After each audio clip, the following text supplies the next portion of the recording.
CBSE class 12 chemistry हमारा chapter है chemical kinetics और उसमें हमारा अगला क्वेश्चन है क्वेश्चन नंबर 90। पहला रिएक्शन है हमारा आर से पी इज़ अ रिएक्शन। ठीक है, ये उसका ग्राफ दिया गया है कंसंट्रेशन और टाइम का, और हमें बोला गया है predict the order and what does the slope indicate. तो इस ग्राफ की मदद से हमें ऑर्डर प्रेडिक्ट करना है और इसका जो ये स्लोप है वो क्या इंडिकेट करता है ना। सेकेंड पार्ट हमारे पास क्या है, The rate of a reaction quadruples when temperature changes from 293 Kelvin to 313 Kelvin. Calculate the activation energy assuming that it does not change with respect to time. R की value 8.314 joule पर kelvin पर मोल दी हुई है और ऐसे questions हमें ध्यान रखने, ऐसे क्वेश्चंस और भी आए हैं। तो एक बार आप इस क्वेश्चन को ट्राई करिए, फिर हम लोग आगे बढ़ते हैं। तो यहाँ पर जो हमारा रिएक्शन है R से P, तो ये हम जानते हैं ये ऑर्डर ज़ीरो के लिए। ठीक है, तो द ऑर्डर इज़ ज़ीरो। अब हमें स्लोप निकालना है, तो सबसे पहले जो हमारा रेट कांस्टेंट है k is equal to R naught minus R by T, उसको हम लोग इस इक्वेशन में चेंज करेंगे।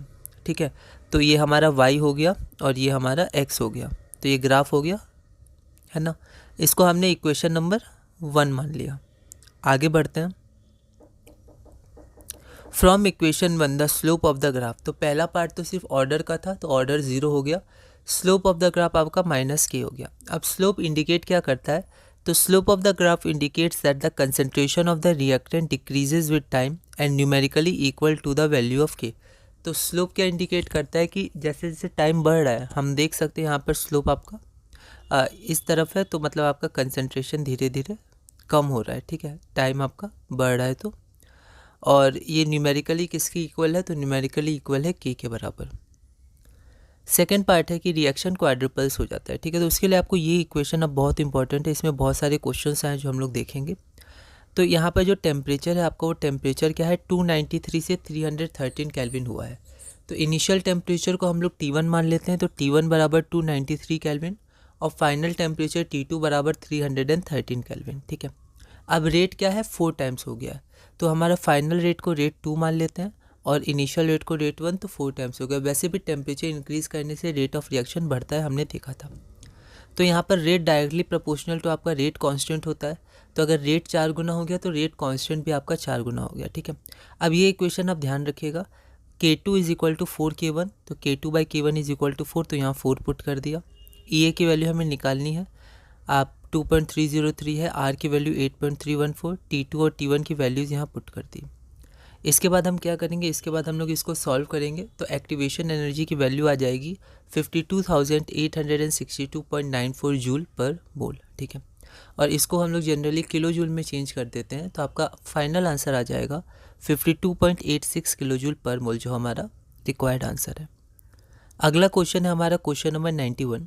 The rate of a reaction becomes 4 times when the temperature changes from 300 to 320 Kelvin.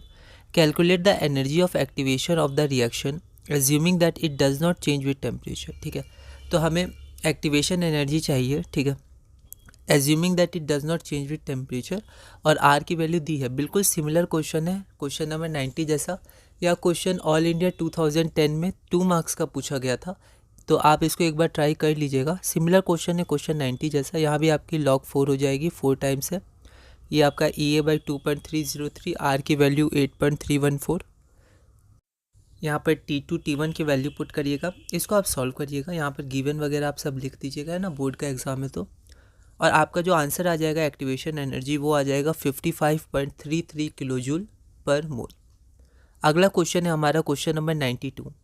The rate of a reaction doubles when the temperature changes from 27 degree Celsius से 37 degree Celsius. Similar question है, बस यहाँ double हुआ है rate of reaction, तो rate constant double हो जाएगा पहला, और दूसरा यहाँ पर वैल्यू आपका डिग्री सेल्सियस में दिया है, तो आप उसको केल्विन में चेंज कर लीजिएगा। Calculate the energy of activation for the reaction, R की वैल्यू दी हुई है। यह क्वेश्चन CBSE 2023 में 3 मार्क्स का पूछा गया था। एक बार आप इस क्वेश्चन को ट्राई करिए, फिर हम लोग आगे बढ़ते हैं। तो यहाँ पर सबसे पहले जो हमारे पास T1 और T2 की वैल्यू डिग्री सेल्सियस में दी गई थी, उसको हमने केल्विन में चेंज कर लिया। रेट ऑफ द रिएक्शन आपका डबल हो रहा है, तो R2 बाई R1 आपका 2 हो जाएगा, तो K2 बाई K1 भी आपका 2 हो जाएगा। ठीक है, क्योंकि डायरेक्टली प्रोपोर्शनल होता है। आर की वैल्यू दी हुई है, कैलकुलेट क्या करना है, एनर्जी ऑफ एक्टिवेशन। तो एक लिखने का तरीका है, आप इसको मॉडिफाई कर सकते हैं और अपने अनुसार आप इसको लिख सकते हैं, ठीक है। अब हमें ये फार्मूला ध्यान है, इसको लिख देंगे। हमारे पास K2/K1 है, उसको पुट कर दिया, आर की वैल्यू पुट कर दिया, T1 T2 की वैल्यू पुट कर दिया। हम इसको बस सब सॉल्व कर देंगे। तो सॉल्व करने के बाद हमारा आएगा ना, अच्छे से हम लोग यहाँ पर मोल भूलेंगे नहीं, ठीक है, स्पेस दे के पूरा यूनिट लिखेंगे। तो 53,598.6 आया जूल पर मोल। इसको किलो जूल में चेंज करके हम आंसर लिखेंगे 53.6 किलो जूल पर मोल, जो हमारा रिक्वायर्ड आंसर है। आगे बढ़ते हैं। आगे हमारा question number 93। The rate of most reactions double when their temperature is raised from 298 kelvin to 308 kelvin. फिर से आपको दो टेम्परेचर दिए हुए और रेट डबल हो रहा है, मतलब R2 बराबर 2R1 that is K2 equal to 2K1। तो आपका जो रेशियो आ जाएगा वो 2 आ जाएगा। बिल्कुल सिमिलर क्वेश्चन है, एक्टिवेशन एनर्जी निकालनी है, R की वैल्यू दी हुई है। दिल्ली 2011 में 2 मार्क्स का क्वेश्चन पूछा गया था, तो एक बार आप इस क्वेश्चन को ट्राई कर लीजिएगा। यहाँ पर सिमिलर क्वेश्चन नंबर 92 है। यहाँ पर 0.3010 क्योंकि रेशियो 2 है तो log 2 की वैल्यू 0.3010 होती है। हमने R की वैल्यू यहाँ पर पुट कर दी। ये हमारा सेकेंड टेम्परेचर है, ये हमारा फर्स्ट टेम्परेचर है, इसको हमने लिख दिया। और हमारा एक्टिवेशन एनर्जी, इसकी वैल्यू आ गई 52,903.05 जूल पर मोल। तो इसको जब हम किलो जूल में चेंज करेंगे तो ये हो जाएगा 52.9 किलो जूल पर मोल, जो हमारा रिक्वायर्ड आंसर होगा।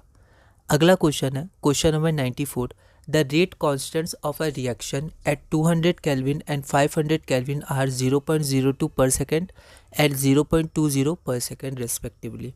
तो रेट कांस्टेंट एक रिएक्शन के दो टेम्परेचर्स पे आपको दिए हुए हैं। Calculate the value of activation energy EA। तो आपको EA की वैल्यू कैलकुलेट करनी है। गिवन क्या है कि 2.303 इंटू आर। आपको ध्यान होगा यहाँ पर हम लोग यही करते थे, 2.303 इंटू आर, ये आर की वैल्यू है। तो इसकी डायरेक्ट वैल्यू आपको दी है 19.15 किलो जूल पर मोल। सिमिलर क्वेश्चन है, बस लैंग्वेज चेंज है, सेम फार्मूला है। CBSE सैम्पल क्वेश्चन पेपर 2024 में 3 मार्क्स का पूछा गया था। एक बार आप इस क्वेश्चन को ट्राई करिएगा, अगली वीडियो में हम इसे सॉल्व करेंगे।